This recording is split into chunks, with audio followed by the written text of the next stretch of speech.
All right, welcome back to VIBE Edu. I literally had to push record to stop the conversation because there was so much wonderful content, but we are going to do part 2 to strategies that don't work and what we should do differently. And I think we're jam-packed. We've got a lot of topics that we want to discuss today.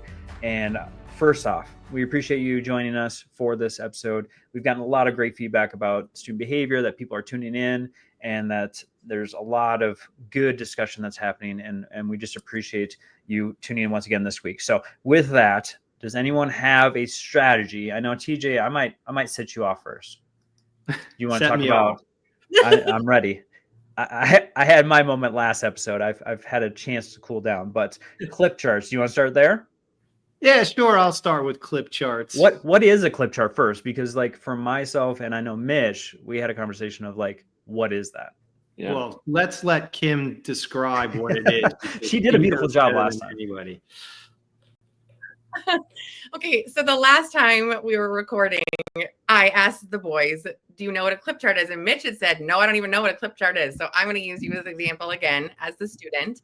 And usually it's like, either it's a stoplight sort of a thing, where it's like a green, a red, a yellow, or maybe it's a green where everybody starts and then they can clip up or they can clip down. And so if you clip up, everybody starts on green, whether it's a clothespin with a number or whatever that looks like. A teacher can say, awesome job, Mitch. Thank you for having a calm body at the carpet. Go clip up. And so you'll take your clip, you'll walk up, stand up, you'll walk over, get your clip, and you'll clip it up to the next color. Maybe it's blue. And then if you clip up again, it's purple. Maybe it's like pink. Maybe it's off the chart. You can clip onto the teacher, onto the principal. And it's used as this like positive behavior system. However, there's also colors below the green. And so there's yellow, there's orange, there's red. And at the same time, if Mitch is showing an unexpected behavior, like he's tapping his pencil, or he's bugging his partner, or he's wandering around the classroom, then I can say, uh-oh, Mitch, that's very unexpected. Stand up and go clip down. And so Mitch would stand up in front of the entire class, and he would go over and he would clip down. And if something happened again, he'd stand up and clip down again and clip down again if something else happened. And so we were talking just about how shameful it is. But at the same time, like I have to tell you guys, I had a clip chart. And I only knew that that's what you do. That's just what our whole school site did.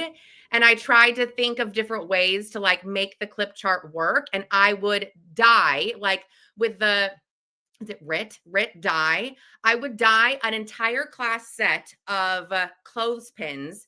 And I would have an entire set of just like regular ones. I would have all blue ones. I would have green ones. I would have purple ones, pink ones. You guys, I had this whole system down behind my cabinet where I had a whole class set of colors. Because what I did to prove to myself that it was a good thing was every time they would clip up and they would, get all the way up to purple, they would get a sticker on their clip.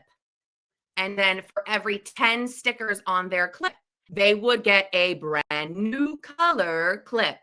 And as you move through the colors, right, as soon as you go through all of them, I had like a gold glittery one. So I literally, again, had a whole class set of gold glitter clothespins. And I was trying to convince myself that this was okay. But the reality is there's so many kids that like never really clipped up to like, purple all the time. Maybe they clip up once during the day. But that was it. And I did my damnedest to ensure that like I was making sure that all the kids were, trying, and nobody was really left on orange, and definitely nobody was left on red. I hated to have that, but it's awful. And so when we're talking about do's and don'ts, I think, my God, please do better than a clip chart. And I know that it's so difficult, especially if you're just like used to it, but there are definitely other things. And we can talk about brag tags and other different things we use, especially in elementary school, but the clip chart is like a definite no. It's a no-go.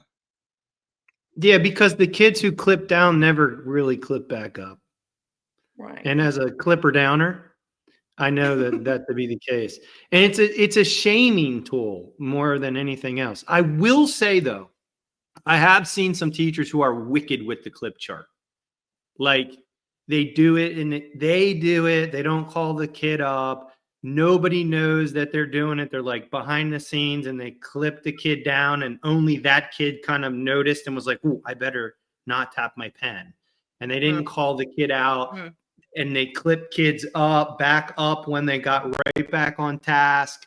Like, there are teachers who are really good with it, but in general, as a rule, it's mostly a shaming tool, and it calls kids out, and kids clip down and they feel bad about themselves in school, and that just doesn't work. And the more we do that, especially to kids who don't see themselves in school or doing well in school anyway, we're just marginalizing kids. And by the time they're in 4th and 5th grade, they're like, I'm a red with an F.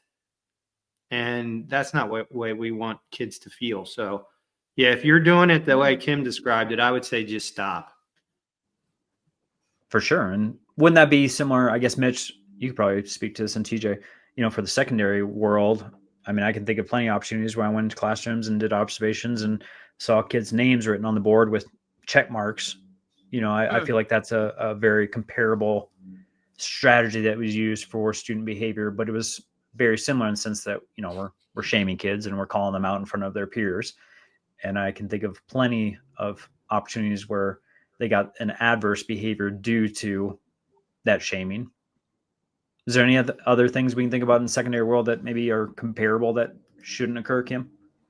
I have to think of something for sure. When you said writing names on the board, there is something going around right now in the elementary world. And I don't know if it was a Pinterest thing or a TikTok thing or where this came from, but it's called like the WOW board. And what they do is it can be any sort of image that's in the middle that you're drawn. And then it's like a checkerboard sort of a thing. There's like a whole bunch of different squares in the middle. Okay. And if a kid is doing something, let's say awesome, the teacher will say, go put your name on the WOW board. Okay. So when I walk into a classroom and I go over to a WOW board, what do I see? I see the same kids' names written all over there. Right. And so I'm looking at the other kids. They're like, my name will never get on the WOW board. So I might as well continue, right? That behavior that you don't want to see. And so I think we need to rethink that too. I've just seen it a lot lately. And I know teachers are thinking like, this is so awesome. I love it. It's like so positive. And I'm like, is it really positive? Because I want to make sure that like everybody's up there. And so I think a way to twist it, and this is what I was telling my teachers just recently, was make it like a whole class thing. Right. And if it's the majority of the class is, I don't know, listening to you, you're going to always have your blurters. You're going to always have your kids who are wiggling, just like it's whatever, just take it in for what it is. But if that's something that you guys are working on during like teacher talk time or something, you can say, wow, you guys, I've noticed that you guys are really working on keeping those thoughts in your thought bubble. We know, like, I don't know, it's difficult for us. Let's color in a square on the WOW board. Well, so-and-so, you are such a bison. I mean, we would say, you're such a bison. Stand up there and go color in a square on the WOW board. Then it becomes like a class goal instead of pointing out the kids that are always doing what's expected. And then the kids who are showing those unexpected behaviors never get their name on there. So when you said that, I was like, oh, I need to talk about that. What do you think about that, by the way? Like, as secondary, get your brains into elementary. If you were to walk in that classroom and see that, like, or see a clip chart, like, what would you think? I mean, TJ, would you have your name written all over the WOW board? No, I would never have my name on the WOW board. No. Maybe once just because the teacher was like, well, we got to get, throw you a bone up there. But probably not. I don't like anything like that. I honestly don't like anything that calls kids out. Like, I will say, though, I have seen teachers, like, even with grades, like the average class and doing competition, I don't like it. But I've seen teachers post grades on the wall, like with student IDs and even names. I don't like it. But I'm not talking to the teacher who's wicked good at it, because there's plenty of exceptions to even these rules, but I don't see it used frequently. I don't see it used with efficacy and done well, where it's not just a shaming tool. And kids should never be shamed in school. Whatever it's behavior, grades, academic, doesn't matter. School should be a place where kids feel good and feel good about themselves. And I also always say school should be a place that's really hard and difficult, but not difficult to do well. It should be difficult and fun, and everyone should have access to doing well and feeling good. And that it could still be really hard on the brain and cognitive demand. But that doesn't mean that like 50% of the kids should get a D or an F because it's so hard. And I think we got to wrap our brains around it should feel good to do well and be hard for academic excellence and rigor. Like, I think we have to change our minds about that. And same thing with behavior.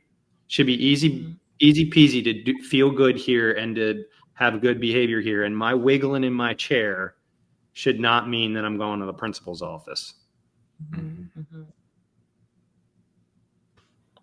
All right, can I pivot? Standing on the chair. Yeah, go ahead. Go ahead. Oh, to answer your question, Kim, I think the discipline for that should be that you take away recess. Oh my God. Stop. Do you want to talk about that? Well, it's a pet peeve of mine. And I was telling you all before, like, that actually happened to me as a child. Like, I would have a behavior that was something that wasn't accepted. And so the behavior was then a consequence of not only losing recess, but sitting there having to be in a separate environment where I had to write on a piece of paper or multiple pieces of paper 1,000 times, I will not. And then the poor behavior that was exhibited. So I know that some people may be like, oh, okay, well, that was a long time ago. But no, as Kim, you shared, like, your child had to do something similar. And for me, as already a student that didn't want to be in the education environment, I did not like school. I felt, and I told my parents this all the time, I feel like it's jail. You're forcing me to go to an environment that I don't want to go to, right? Legally, I have to, as a U.S. citizen, I have to go to this place if I want to or not. So I was always, even at a young age, I was pushing back on this whole structure of education. And then when I'm not behaving in the way that they wanted me to, then I'd have something that I needed specifically. Like, if you're seeing this on YouTube, I am standing right now. I have a standing desk. But when I was in school, it was sit down, shut up, and comply with whatever requests I have as a teacher. And so for losing recess, that usurped my whole day. And then we talk about my own kids here at home. I have many of my kids that have the exact same issue where they need to move. It is just something in their biology that requires them to do so. And even like the American Academy of Pediatrics is telling states, like, please do not take away recess, physical activity for specifically a young child. But I'm going to push back and say even secondary. The fact that secondary students don't have an opportunity to move their bodies is actually a deterrent to not only their development, but I think also to their learning. And then we look at the states as far as how many states take away the right, or I shouldn't even say the right, they take away the opportunity for recess to be a punishment, right? So that is only 6 states out of 50 that do not allow that. So they prohibit the use of recess to be taken away for a punishment. And for me, that's asinine. So if you're looking at the punishment perspective, I would just ask, is the behavior equal to the consequence? Is there a relationship to that? And most likely the punishment that I've seen most often, and I just had this conversation with a teacher the other day, what is happening is there's a behavior in the classroom. And so then the punishment is taking away recess. Well, to a child, does that make any sense at all?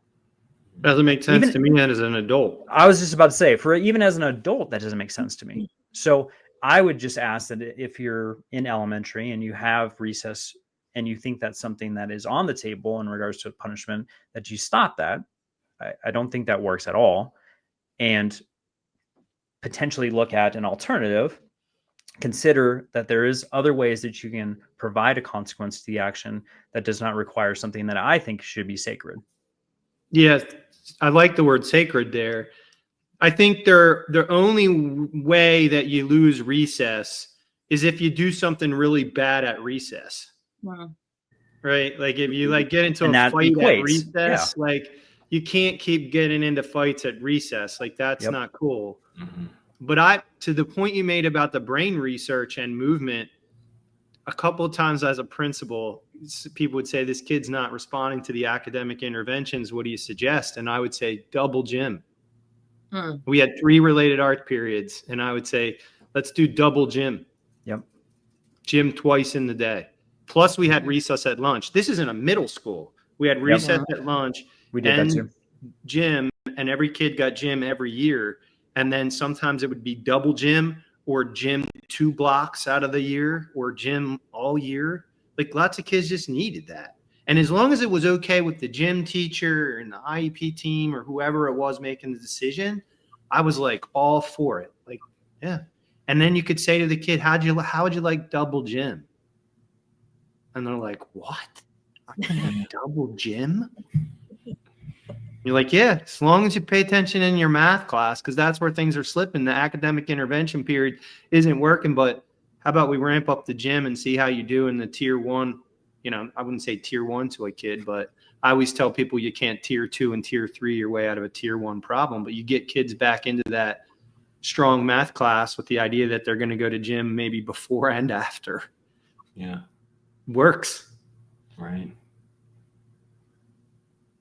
I'm just feeling grateful. My kids went to a K-8 that the only time that they would not be outside was if there were like AQI, like air related, or if it got too hot, which usually it doesn't in the summer. And so it was just known, like at this school, you have like, there's a whole rack for rain boots. And it wasn't, the only consequence would be if you didn't have your jacket, you still went to recess, but you'd stay under the awnings outside so that you could finish the rest of the day. But they were outside, 3-4 times a day doing stuff, moving around. And then in addition to that, they had a pull-out special class called Eurythmy, which is all about body movement, almost like a form of dance, but related to cognitive science. And I just kind of was like, oh, this is, when I first learned about this is great. But now I'm like, wow, like that would never happen. They would never take a kid's recess away. But when my oldest daughter went to high school, she came back and she's like, Dad, I'm just inside all day. Right. I walk to classes, and it's outdoor hallways, a lot of them, but not all of them. But she had PE. There's that. But I worked in a school with no windows one time. It was built under the philosophy that no windows. There was a whole philosophy when they built these schools. There's a bunch of them throughout the country where the philosophy when they built them was if the kids can see outside, they won't pay attention. I've been to one of those high schools. I actually had a teacher that became a principal, an assistant principal, friend of mine, because the administrative offices had windows. He's like, I'm dying here. Like I'm literally inside all day. He's the like outdoorsy backpacker guy. And he became an assistant principal. He's like, look, I got windows. As a teacher, you go to work in the dark. Yep. And you leave and it's dark. Yeah. It was so depressing. I'm depressed just thinking about it. And you're like, come on, kids, come to school and make good decisions. Don't in the get cave. trouble. Stay engaged. Yeah. And then you have, on top of that, I think it's related to behavior, the genius policy of starting school at like 7:30 in the morning. Oh God. Don't get I remember visiting a school in Detroit in the winter, and the school day started at 7:30. It was dark, super like crazy cold, and just a concrete building. I was just like, wow, these people have like some wellspring of joy in them that must get them through, because this is rough, you know? A lot of schools are like that, man. Start at like 7:10 and stuff. Like I think when I was a middle school principal, it was 7:10. When I was an assistant super, we changed the start times, which was a whole thing. But if I had my way, middle and high school students would not report to school until like 8:30 or 9 o'clock. Yep. And get out at like 1 or 2. 100%. Time. We don't need all that time. I think all of this relates to behavior, even though we're not specifically talking about behavior. But yeah, I my think it daughter's does high too. school starts at 8:30, and it makes a difference. It even makes a difference for the family dynamic in the morning, right? We don't have to be out the door until like 7:30, 7:45. So Yeah, there's a lot of science behind that too, with circadian rhythms and stuff of kids. And like the sleeping late is not because they're lazy. It's because that's what their brains need to develop. And maybe if we let older kids sleep late, we wouldn't have so many problems with young adults and older adults for that matter, because we let their brains develop the right way. Wouldn't it be nice if we built the system based on science? I mean, that now we're back to the systems episodes. Go back and listen to the systems episodes. I was about to say this is something that we touched on in the systems episode with time. But that's all related to behavior. This is all part of the conversation, you know?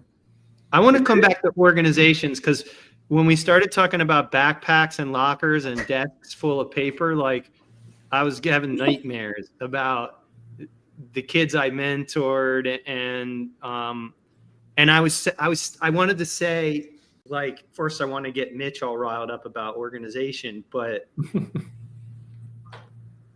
I think it would be funny to have a stack of 3x5 cards. We were talking about homework and backpacks and all this mess.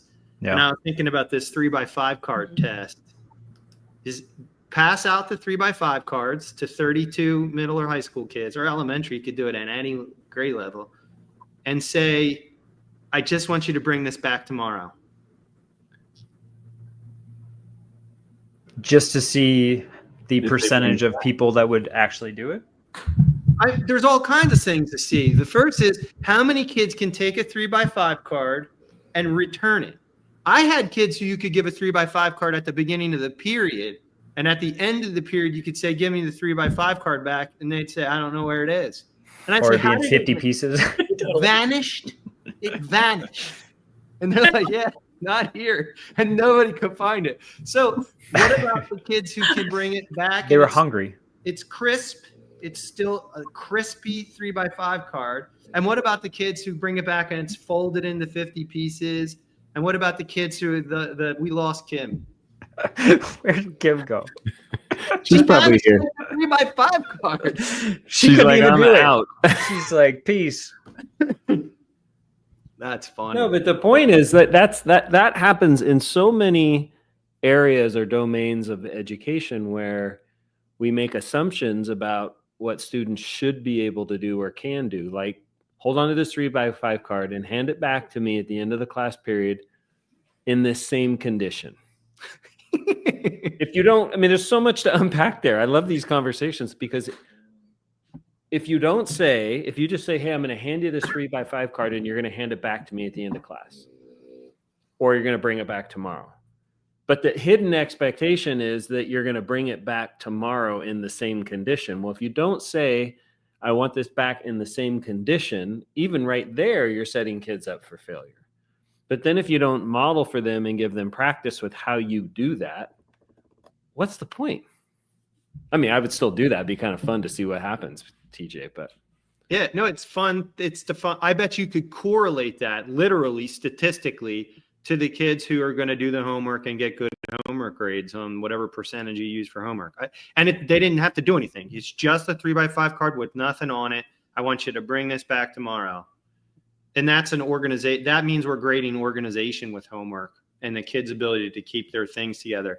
And when you were talking about, Kim was telling us to save it for the next show, but you were talking about the 3-hole puncher, and I could just imagine the kids who were trying to 3-hole punch with the single hole punch, and they have like the mismatch. Oh gosh! And they're trying to get it in the notebook. God, it's so great. Here's what we're talking about, though. Like what you're saying is, if I'm giving you homework and it requires organization, so am I assessing you on your ability to complete your homework, or am I assessing you on your organizational skills? We have to get clear, because if you don't, and that's true of even the classroom, right? In book 2, Sarah, my co-author, unpacks this idea in a primary classroom where it's the analogy that we have is called Betty and the Bats. And the teacher asks the kid, and it's this each time we do it, there's a donut. I call it a donut. It's a circle, and it represents working memory capacity of a kid. And the teacher thinks well-intentioned, like, hey, I need you to write, we're doing this thing on bats, remember bats, and you're going to write 2 sentences on bats. And then we go through and unpack. I see Kim just nodding like, I know where this is going. What are you actually assessing? Because all of a sudden, okay, I got to remember bats. Am I assessing your knowledge of bats, what you remember? And then you're going to write 2 sentences. Am I assessing your ability to construct a grammatically correct sentence? And as you start to write, now some capacity is taken up for trying to remember how to spell words.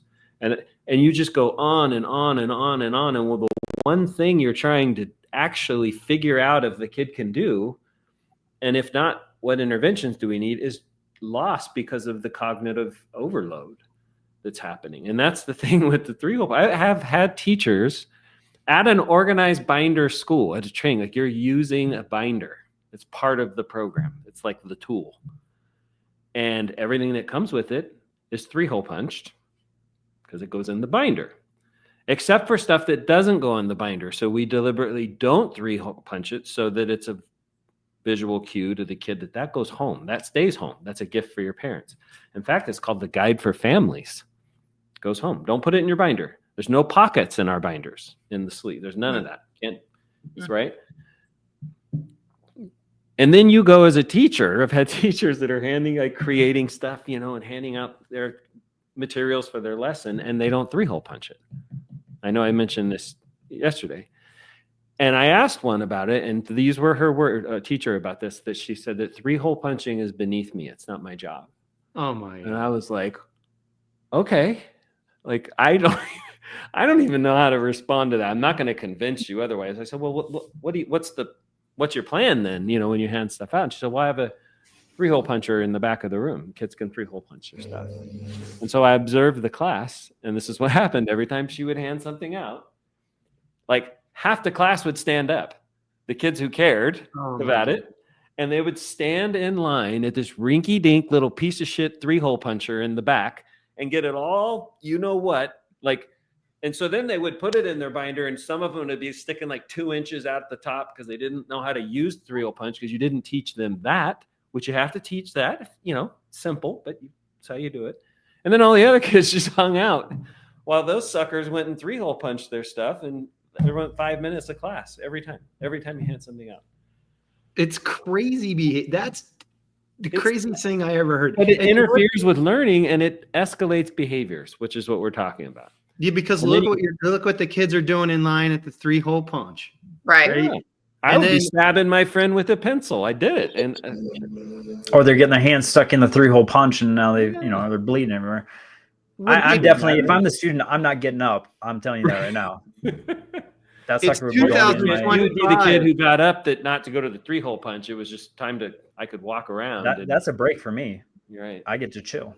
I know this is a reality, so I don't want to sound naive, but don't most schools have copy machines that 3-hole punch? Yes. I asked my daughter if I could ask her honors chemistry teacher about that this year, and my daughter said, no, you can't. Reach out to my teacher and ask.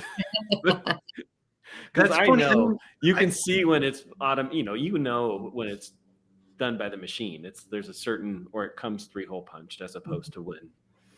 Yeah, like if you're, I know lots of schools are under resourced and the copy machine doesn't work, and that's a whole thing. But the vast majority of copy machines are on leases, and they get updated, and the new ones have a 3-hole punch feature. If you're making copies, I mean, I think that was a new addition, like technology 30 years ago. It worked when I was in the classroom. And it's getting close to that long.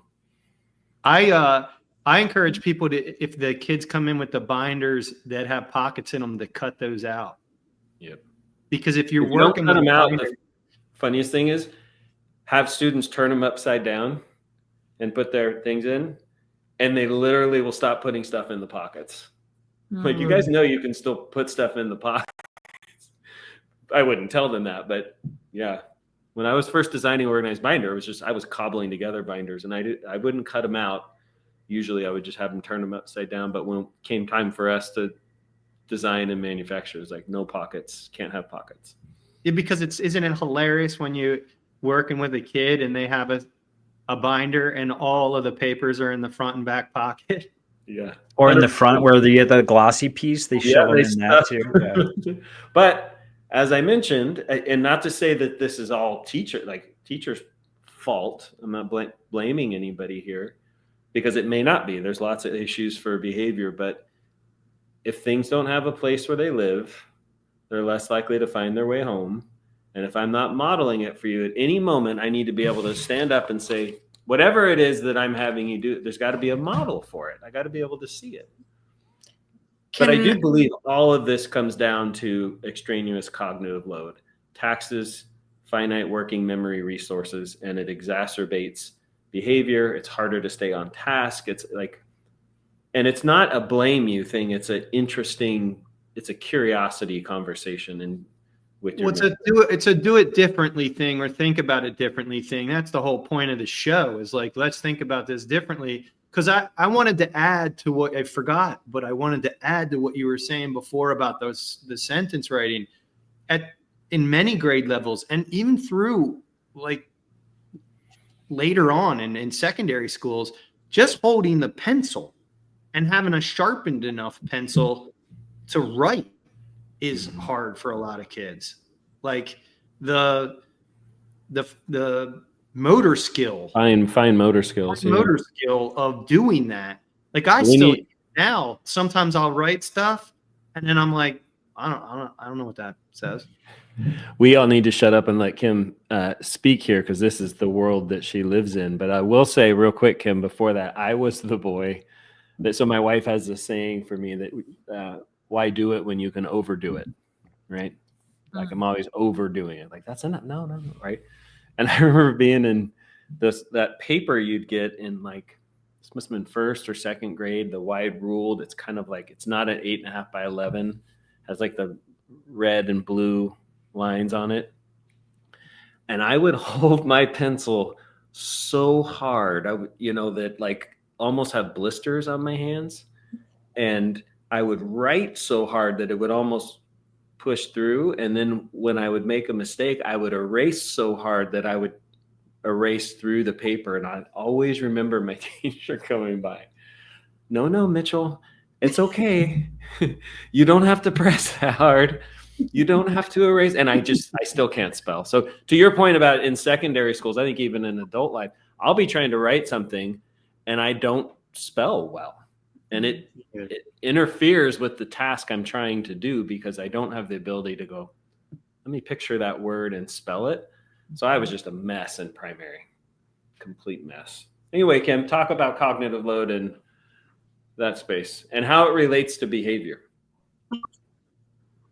I'm dying because there's two things I think are so important. It's like, what does whatever it is look like when it's done, right? So you were talking about the bat, right? And so like, if that assignment is about writing something about a bat or whatever it is, maybe it's third grade and they're writing a paragraph about the bats, or maybe it's their fifth grade and they're writing like a chapter book about the bats. Maybe it's first grade and they're just writing about the physical features of the bat, right? It can look different, but it's just say it's a bat something. Well, what does that look like when it's done?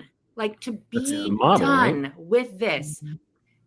Right, that's what it looks like. So many elementary teachers have example, right? They've got past examples, put that up there. It doesn't even need to be totally complete. It could just have that sentence frame and then like squiggles, like this is writing. And look, there's a lot of sentences. There's a period here and here and here and here, right? That take up that. And there's a picture here. Like you could just outline all of that. It could be literally, I did this in a classroom 3 days ago, where the teacher was like, they're confused. I was like, well, I'm confused. If I'm confused, they've got to be confused. So let's really figure out what you want this to look like when it's done. Because otherwise the behavior is, am I done? Mrs. Gameroz, I'm done. Or it's done. Like they're just, just the behaviors come up because of that. And then also every single step that they need to take in order to get done. So the first thing I need you to do is to take out the book about the bats, or take out your notes, or take out this paper that we all have and it looks like this, right? And so take everything out is one thing. And then maybe it's reread what you wrote yesterday.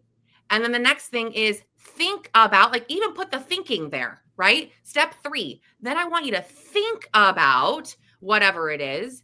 Then the step 4, I want you to use this anchor chart that we've done together, or the checklist that we have, pull out the checklist. And this is where it is, where you can find it. And then I want you to start here, like all of those steps of what you were saying, like, oh my God, even just a 2-step thing is taking up so much brain power. But if you've got it listed, it's this, and then this, and then this, and then this. If there's a big behavior, you can go over to a kid and you can say, hey, what step are you at? Are you here on step 2? Okay, great. What's step 3? Awesome. Off you go. Those types of things, or like everybody on step 3, come on down here and be with me. That's how you can alleviate some of those big behaviors, because usually a teacher will just say they won't get to work, or they think they're always done. They're like, it's task avoidance, Kim. I'm like, no. Have you explicitly told them exactly what they need to do and show them what it looks like to get the job done? And they're like, well, shouldn't they just do it? Well, the answer is no. No, the answer is no. And if you're just using your voice saying, I want you to do this, and don't forget this, and don't forget we've done that yesterday, and don't forget this, then they're not listening to you. Like, I'm not listening to you. If I can't understand it and I'm using my ears to try to listen to you, you need to make it visual. I think if like anything, like you said, a model, but I want step by step. I also want that visual. And that goes for morning routine. That goes for packing up at the end of the day. Make it all visual. It's not just written assignments.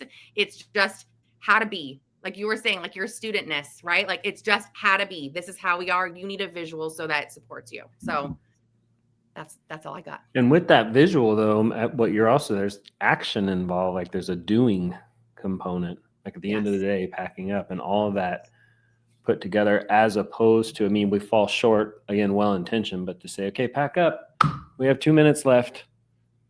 And then the assumption is everybody knows how to do that. And I think maybe it was you, TJ, last episode, a lot do, right? There's some kids in the room that can. And then does it turn into a shaming environment for the kids who can't? I mean, there's just a lot to unpack there. In the writing of this Betty and the Bats, which that was I sat on Sarah's talk at a conference. I may have shared this with you guys, and she was talking about cognitive load, and it was her analogy, Betty and the Bats. And I was just like, oh my gosh, I've never heard it articulated this clear. And I had to like battle with her for a few months to have that in the book. She's like, oh, if it's a good fit, I'm like, yes, this has to be there. Because it's hard to translate a talk into like, a book text. But some of the interesting things, like, okay, well, if you know that kids are going to get hung up on certain words that are from the unit, have a word bank at their desk, right? If it's individualized, if you know all of them are, maybe there's a few words just there. You don't have to remember how to spell this word. It's going to be right here if you don't remember. Like if the goal was to assess whether or not they know how to spell whatever it is, then you wouldn't do that. But if the goal is to see if you can write a sentence, and we're using Betty and the Bats about that, right? We're using bats, the kid would be Betty. It's again, and I said this last time, the intentionality that sometimes in a secondary class you may skirt by without that intentionality. I don't think it's possible in primary, and that's why we would all benefit from learning the strategies for that intentionality and having it just become kind of how we do teaching, how we do prep has that thought. And for whatever reason, at some point we shift into, well, it's about the content. And it's like, well, if you don't do this stuff, we're going to get less done with the content, even as a senior in high school. So, well, how many times have you been in a secondary school and sat with a group of kids, and the teacher goes over the directions and they say, okay, get started. And the kids all look at each other and go, what are we doing? That's what I'm saying. I love it because they always look at me and they say, Hey, every class period. yeah, I'm like, figure that out. Yeah. I didn't get it. That's like every staff meeting. If you're going to do like something, That's true. Nobody's paying attention. Yeah. Right. But that's that verbal, that was actually probably the initial impetus for Organized Binder for me, was I recognized, and I don't remember what it was, but it basically was, I'm relying on verbal communication far too much. These are almost all multi-language learners. And at times I'm exclusively and very lovingly and trying to make it so everyone can hear me, but I'm just talking. Okay, now go do the thing. And they're like, I have no idea what you even, I picked up like 50% of what you said, but like, so it has to be that cueing, the doing. Yeah. So I'm a big proponent of vocabulary. I think knowing the right word is really important. But do people, I mean, maybe this says something about my friend group, but like, do people know how to spell? Are there other people? Like, not me. Are there people who know how to spell? Is everybody I talk to is like, I can't spell. And I'm like, I know, because you shot me 3 texts earlier today and you had misspellings. I know what you're trying to say. But so I'm not that bad. And I will at least leverage technology for spell check. I mean, I have some but I want to just go around asking people from now on, like when I meet new people, like, are you going to tell me that you don't know how to spell? Or can you spell? Are you one of these people who knows how to spell? Kim, can you spell? Yes. Because I know Josh is going to come on and say she's a primary teacher. She has to know how to spell. That's like I've gotten better. Back in the day, no, but I swear mine's genetic. There's certain words that I'm like, I cannot remember how to spell that. And here's after hearing about you two, I feel much better. Good. See, I was just going to say shaming versus the chart, but let's bring this back because it's very real, back to behavior.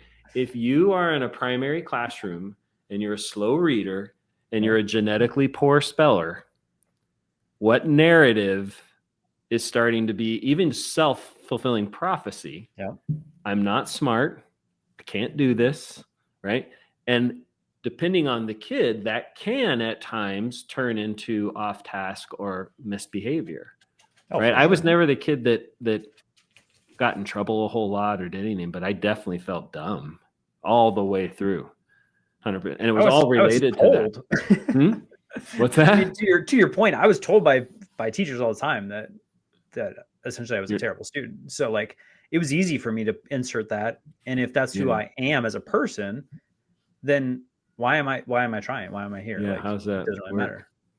I always had to practice spelling with my mom after school. Mm-hmm. I'm pretty sure that doesn't work as a technique either. Yeah, my mom was a teacher her whole career. It was just what you did. I would have to leave playing with my friends. This was before she was a teacher. She had a daycare, which consisted of all my friends because we lived across the street from the school. It's great. We would just hang out and go play soccer or go swimming because we had a little swimming pool. Except when Mitchell had to go practice spelling with his mom. Yeah, it was like getting recess taken away. No, Mitchell. I don't know how I'm going to incorporate that later in life, buddy. But you no Mitchell. Yeah. So, but I'm still to this day, like with my wife and now both my daughters, I'll ask them, "How do you spell this?" And they'll do that thing and then they'll spit it out. They can just visualize it. Mm-hmm. Not me. Well, for the YouTube folks, I hope you're seeing the visual behind TJ's name. So.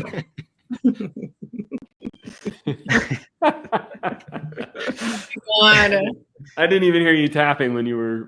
I didn't either. He went stealth mode.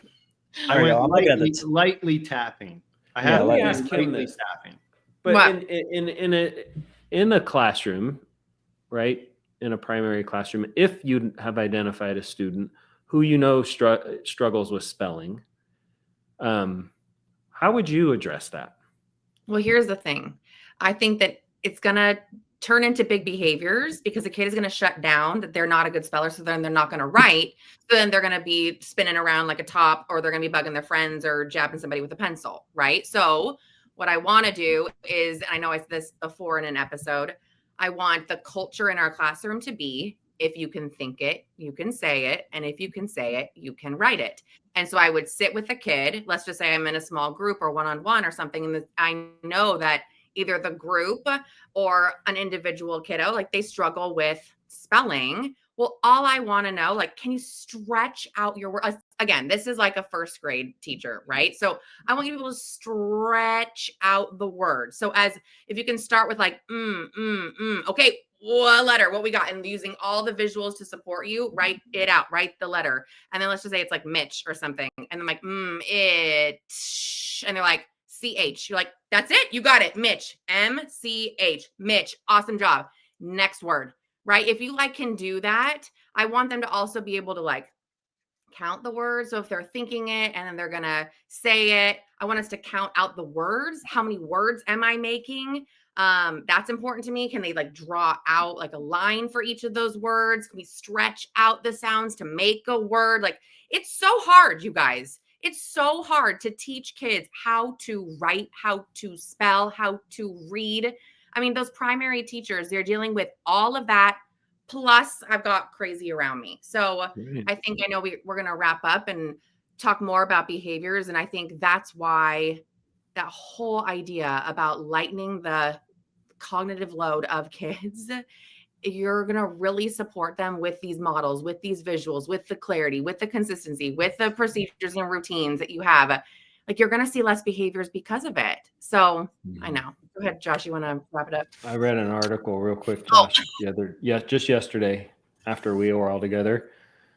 I don't know where I saw it, but it was talking about how learning to read might be one of the most difficult things human beings do in life, and that our brain is actually not evolved for that task. Right. So for anyone teaching a kid or an adult to read, hats off to you, because that is a tough job. I mean, that's pretty. What's hard about it too, and maybe we do some stuff on reading, pedagogy, that kind of thing, because you can actually mess it up pretty bad if you don't do it right.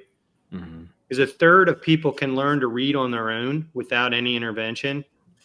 And there's a third of people who will always struggle. And then there's this middle third. And if you teach bad strategies to the middle third, they fall into the lower third who struggle. So you're teaching people who might have learned how to do something on their own.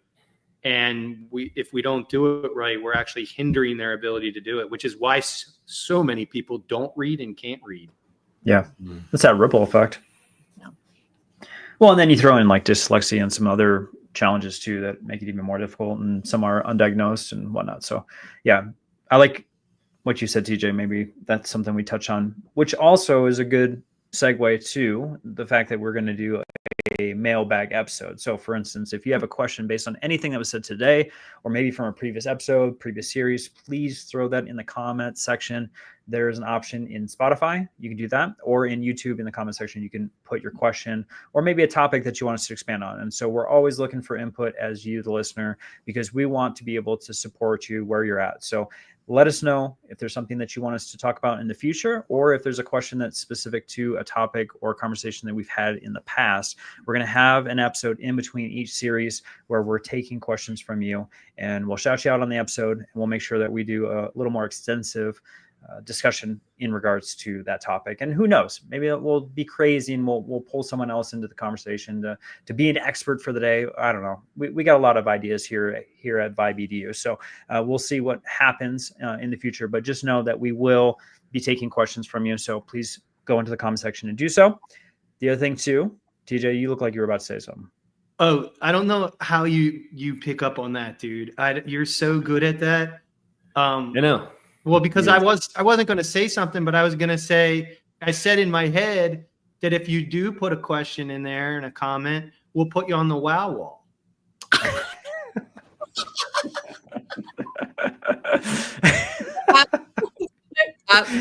Oh, I'm so glad I called on you for that. Yeah, right. You know, I spell it VARI. That's how I spell it. All right. With that, we would love for you to share out the episode. Make sure that you're not only commenting, but rating and reviewing the episode, especially if you love the humor of TJ Vari. He's dropped some magic here today. The other thing, too, is I just want to drop this. I just want everyone to understand that you are special. You are different. You are the change, and you are the vibe. And please make sure that you are doing everything possible to make change in your organization, at your campus. All the things that we're saying today that are strategies that don't work, we know that you probably agree with it, and maybe you have a clip chart and you know that that's not something that's really making a change in your classroom, maybe not making a change in student behavior, or maybe it could be a system that could be better.